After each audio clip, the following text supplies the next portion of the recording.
everyone, John Henry here, slingshotfutures.com, and welcome to the Daily Market Mindset, where we take a look at the psychology behind the moves today so we can better understand tomorrow. And today we're taking a look at the gold futures.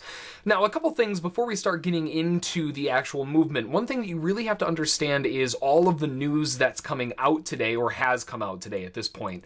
Not only do we have early morning news with the ADP non-farm payrolls and that kind of stuff, but we also have the FOMC meeting minutes later today. And a lot of times that means that the market is going to be a little bit slower, a little bit choppier, potentially early in, early out, where traders are coming in early to the office, getting their trading done, and then leaving for the day because they don't really want to deal with all of the other stuff. So today we kind of had a mixed bag of ranges and early in, early out, and now we're really starting to see that slowdown going into the 1 o'clock time. We're only an hour away or so from that news, and you can definitely feel the markets catching a little bit of a slow. Now, we opened up big gap down completely below yesterday and even digging into the third, right? So a nice gap lower all the way back underneath monthly support. Well, it was support, now it's resistance. And we get a lot of chop to start the day off. Bull into bear, bears have bad follow through, buyers try, buyers have bad follow through, bears try, they have bad follow through, just a choppy mess. And then we start to run into that resistance and notice that the buyers are not able to break above it. It's just a solid line in the sand. They cannot get above that ceiling. And when they finally break above it, it immediately fails right back down again. So when they close above it and they slap right back down again, that's what we would consider a market mistake, especially after the fact that this pop higher here tried going up and turned back down as well, closing on a candle that looks like this. It's obviously pretty weak. Now, when you have a twin reversal sort of market mistake where the market looks at it and says, whoops, didn't mean to do that, and they go the other direction, it's a big clue that you're probably going to attempt the other side, which allows the sellers to come in and slam the market down to a new low. After they made that new low, it was so aggressive to the downside that it's very likely sellers are going to make another shot at it. And that allows the sellers to follow up with another move down. We get a nice bull bounce and sold right into it for another drop back lower. Then we start to run into a little bit of trouble here, right? This momentum that we have going, it's the sell side, obviously, but we're running into a little bit of a situation where now we're starting to deal with, if we look backward a little bit, the third had the low at 47.5.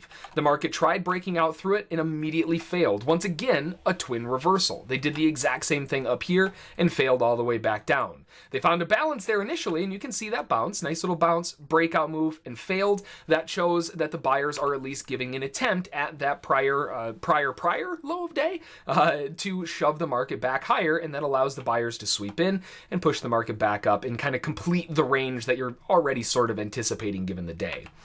Now, a lot of buyers are going to be hesitant buying that first turn up. Nobody wants to be the first one to the party. They're always waiting to be maybe the second one in line, right? So you have a buy move up, very strong, completely invalidating the sell breakdown of equal size to the buy side, and they get continuation. The sellers try and abysmally fail right back up in a bull candle, closing almost on its highs, and that allows the buyers to push it up once more back into that earlier area of resistance. Now, a big clue that happened here. Notice what didn't happen? They missed it, right? They didn't test it. They didn't test it. They didn't test it. And there's a lot of failures up here. The buyers tried coming in, big bull breakout move, and when they come back, it goes one tick above it and traps back down to the opposite side. Arguably, sellers could sell that. But the overall bias is still up. So why do we switch gears to the sell side? Well, the buyers tried again, failed. Tried again, failed. Beautiful bull candle, triggers up. Likely a lot of buyers will have jumped into that one. It's a very nice bull candle. It's one of the best ones since back here, and it immediately stops them out in the very next candle. The buyers have lost all of their argument for the reason of why it should go higher, and that allows the sellers to push in and attempt to get the drive lower.